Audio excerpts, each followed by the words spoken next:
Bonjour Monsieur Blocher. Bonjour.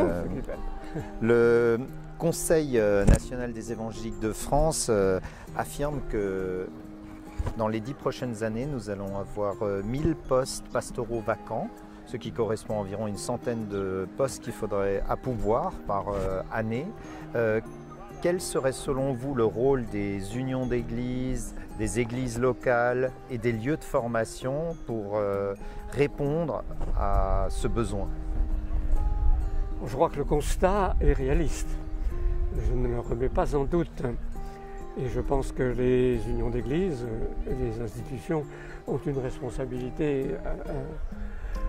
à assumer à cet égard, en particulier faire connaître les besoins, relayer l'appel à une consécration entière de la vie au service de la parole de Dieu, et également peut-être concevoir des formules plus commodes de formation étalées sur plusieurs années, ou bien des ministères qui ne seraient pas des ministères totalement à plein temps.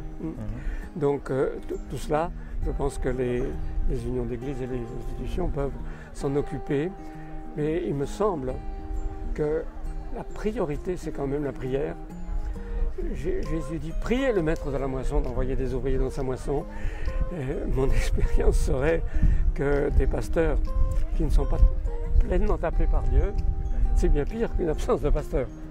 Donc il ne faut pas forcer les choses par des techniques managériales selon le monde. C'est d'abord la prière pour que Dieu appelle, me semble-t-il, qui est en cause. Alors il y a aussi un élément très particulier que je peux mettre en valeur, mais c'est très particulier. Je constate avec beaucoup de douleur que d'assez nombreux pasteurs qui ont été formés dans nos institutions ces dernières années ou décennies ne sont plus dans le ministère aujourd'hui à la suite de problèmes conjugaux.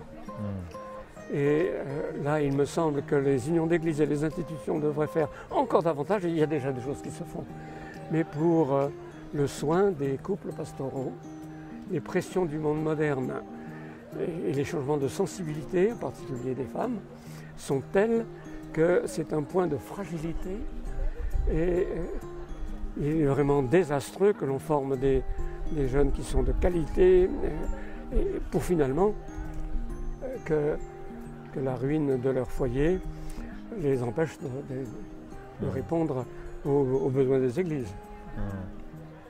Donc vous pensez en particulier à un meilleur accompagnement de ces couples pastoraux? Oui.